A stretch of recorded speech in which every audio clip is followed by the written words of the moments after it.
kepada hal-hal yang baik, insya Allah. Orang-orang yang jujur akan memperoleh surga dari Allah Subhanahu wa Ta'ala, dan orang yang memiliki sifat jujur memiliki banyak teman dan hidup lebih damai dan bahagia. Itu hikmah berperilaku jujur. Contoh perilaku jujur dalam kehidupan sehari-hari. Satu, tidak menyebarkan rumor tidak jelas. Rumor adalah suatu hal yang kebenarannya belum terbukti. Dua, mengembalikan yang bukan hak. Tidak mencuri barang milik orang lain. Mengakui kesalahan, menepati janji, tidak mencontek di saat ulangan, tidak munafik atau berpura-pura baik. Terus, salah satunya lagi yaitu bersikap adil. Itu adalah contoh-contoh perilaku jujur dalam kehidupan sehari-hari. Yang berikutnya itu amanah. Apa sih amanah? Ada yang tahu tidak amanah itu apa, anak-anak? Ya, amanah adalah terpercaya atau dapat dipercaya, itu pengertian amanah.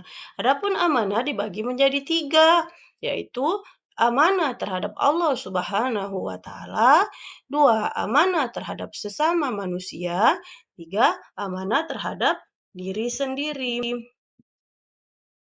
Dan dalil tentang amanah itu ada di dalam surat Al-Anfal ayat 27 yang artinya, hai orang-orang yang beriman, janganlah kamu hidup bersama Allah dan Rasul Muhammad Shallallahu Alaihi Wasallam, dan juga janganlah kamu hidup amanat-amanat yang dipercayakan kepadamu sedangkan kamu mengetahuinya.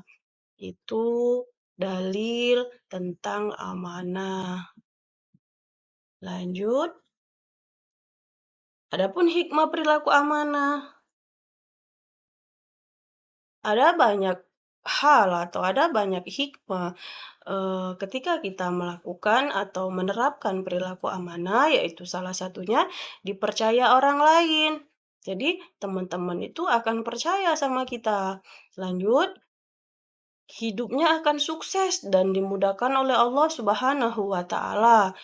Terus mendapatkan simpati dari semua pihak, baik kawan maupun lawan. Itu salah satu atau contoh-contoh hikmah ketika kita memiliki perilaku amanah. Berikutnya,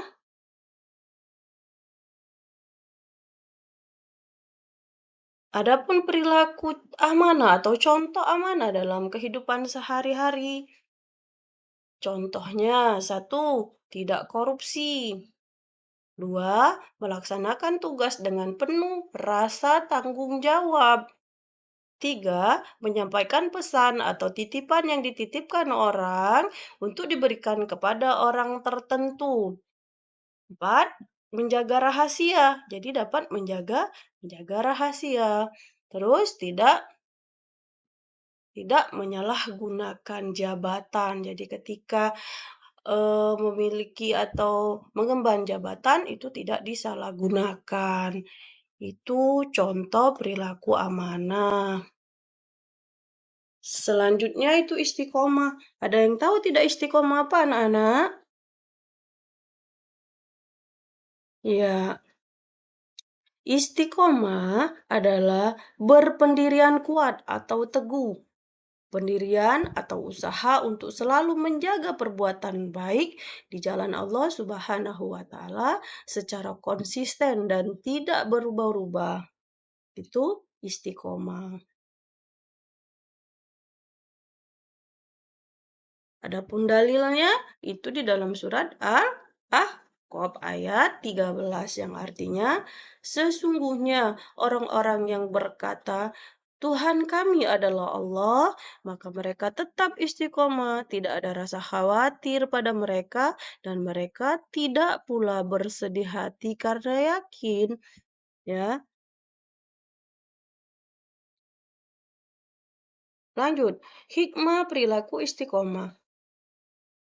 Adapun hikmah perilaku istiqomah itu satu, orang yang istiqomah akan dijauhkan dari rasa takut dan sedih oleh Allah Subhanahu wa Ta'ala.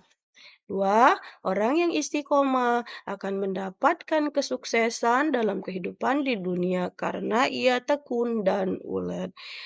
Tiga, orang yang istiqomah dan selalu sabar serta mendirikan sholat akan selalu dilindungi oleh Allah Subhanahu wa Ta'ala. Empat, merasakan lezatnya iman dan ditempatkan pada tempat yang baik, yaitu di surganya Allah kelak. Amin. Allahumma amin. Contoh perilaku istiqomah dalam kehidupan sehari-hari. Satu, selalu menjalankan perintah Allah Subhanahu wa Ta'ala dan menjauhi segala macam larangan Allah Subhanahu wa Ta'ala. Dua, melaksanakan sholat wajib tepat waktu dan tidak menyengaja untuk menundanya. Jadi, sholat harus tepat waktu, jangan ditunda-tunda sholatnya. Tiga, mau terus belajar sampai benar-benar faham. Empat, selalu mentaati peraturan yang berlaku, baik yang ada di rumah, peraturan yang ada di sekolah, maupun peraturan yang ada di lingkungan masyarakat. Lanjut, selalu menjalankan kewajibannya dengan rasa senang, serta tidak merasa dipaksa ataupun dibebani. Itu adalah contoh istiqomah dalam kehidupan sehari-hari. Baiklah anak-anak, itulah tadi materi kita untuk hari ini, yaitu satu, jujur. Dua, tentang istiqomah. Tiga, amanah. Mungkin Ibu cukupkan sampai di sini materi kita pada hari ini. Kurang lebihnya Ibu mohon maaf. Akhir kalam. Billahi taufiq wal hidayah. Assalamualaikum warahmatullahi wabarakatuh.